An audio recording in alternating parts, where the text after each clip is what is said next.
समाज पार्टी जिंदाबाद जिंदाबाद डॉक्टर उमेश सिंह जिंदाबाद जिंदाबाद जिंदाबाद डॉक्टर उमेश सिंह जिंदाबाद जिंदाबाद जिंदाबाद माननीय डॉक्टर उमेश सिंह जी आए जो अपना विचार रखें। धन्यवाद भाई। आज की सभा का संचालन कर रहे हैं हमारे विधानसभा के अध्यक्ष भाई सुरेंद्र राम जी। अपने विचारों के प्रति निष्ठावान, सांगठनिक क्षमता से ओतप्रोत और स्वयं में अनुशासित सिपाही जो बहुजन समाज पार्टी के पास है, इस देश के इस दुनिया में दूसरा कोई संगठन नहीं जिसके पास ऐसे कार्यकर्ता। परिणाम स्वरूप जिले में आने के बाद मुझे ये कहने में गुरेज नहीं, जो बात सच है वो सच है कि मैं इस चुनाव में जन्मभूमि मेरी जरूर गाजीपुर की रही है, यहीं आपके बगल में सैदपुर के मुनियार गांव का रहने वाला है। शिक्षा दीक्षा मेरी बनारस में हुई, बनारस हिंदू यूनिवर्सिटी से, फिर लखनऊ यूनिवर्सिटी से, फिर दिल्ली में मैंने सुप्रीम कोर्ट में वकालत की और फिर छोड़ के लगातार शिक्षा और रोजगार का सवाल हो, स्वास्थ्य और सुरक्षा का सवाल हो, भोजन और आवास का सवाल हो, दोहरी शिक्षा नीति का सवाल हो, विनिवेशीकरण का सवाल हो, इन सारे सवालों पे एक मजबूत लड़ाई छात्रों और नौजवानों के साथ उत्तर प्रदेश में ही नहीं,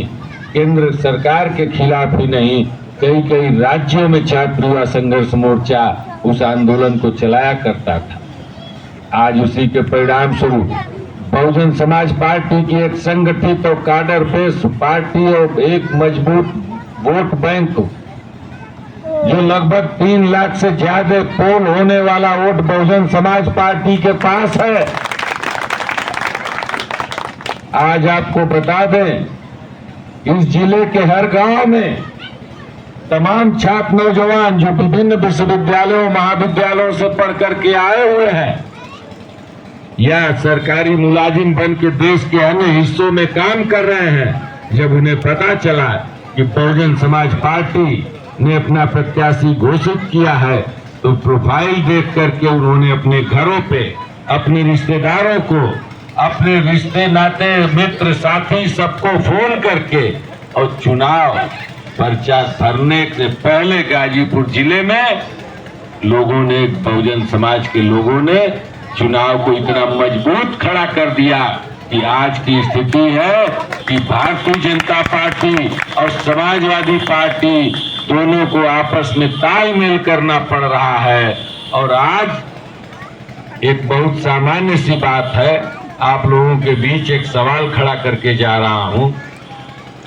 कि समाजवादी पार्टी के जो प्रत्याशी है माननीय भाई अफजाल अंसारी जी, जिनको ये पता है कि हम चुनाव नहीं लड़ सकते हैं, उनके चुनाव लड़ने की संभावना 1% है और चुनाव उनका रद्द हो जाने की संभावना 99% है। यह मैं इस आधार पे कह सकता हूँ कि जिला न्यायालयों के फैसले हाई कोर्ट में जाके कभी पलटे नहीं जाते हैं।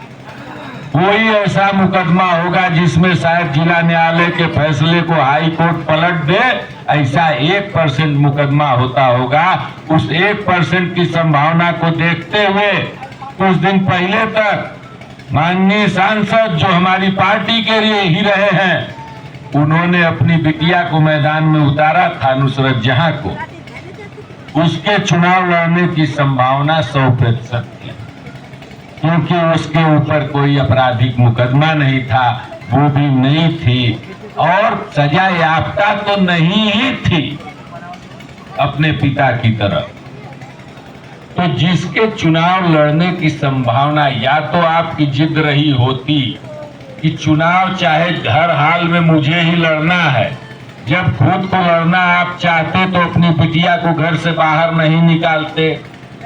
और जब बीच में ये बात आपके मन में आ गई कि मैं चुनाव नहीं लड़ पाऊंगा, अपनी बिटिया को लड़ाऊंगा, तो सिंबल फिर आपने स्वयं क्यों रख लिया, उसको क्यों नहीं दिया जिसके चुनाव लड़ने की संभावना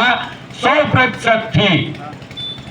तो आप चुनाव रद्द करा के समाजवादी पार्टी के कार्यकर्ताओं को, मुखिया को या तो धोखा देना चाहते हैं या तो अपने आप को धोखा देना चाहते हैं। इन दोनों चीजों को मिला करके एक बात तय होती है कि कहीं भारतीय जनता पार्टी के इशारे पे, उनके दबाव में परिवार बदल तो नहीं गया। बदली हुई परिस्थितियों में तो हम आपसे आग्रह करते हैं कि आने वाले दिनों में ये सवाल तो उनसे पूछा ही जाएगा कि क्या आधार रहा आपका कि आप जब चुनाव नहीं लड़ सकते हैं, सुप्रीम कोर्ट का आदेश है, 30 तारीख तक फैसला होना है और आपकी बहस हो चुकी है, अगली तारीख 20 तारीख को है। पर्चा इसीलिए 13 तारीख को भरा जा रहा था कि फैसला अगर पक्ष में आ जाए तो मैं चुनाव लड़ूंगा और अगर विपक्ष में जाता है तो बिटिया चुनाव लड़ेगी। फैसला आया नहीं। किस दबाव में आपने पर्चा भरा, किस दबाव में सिंबल आपने लिया, जबकि आपका पर्चा रद्द हो जाना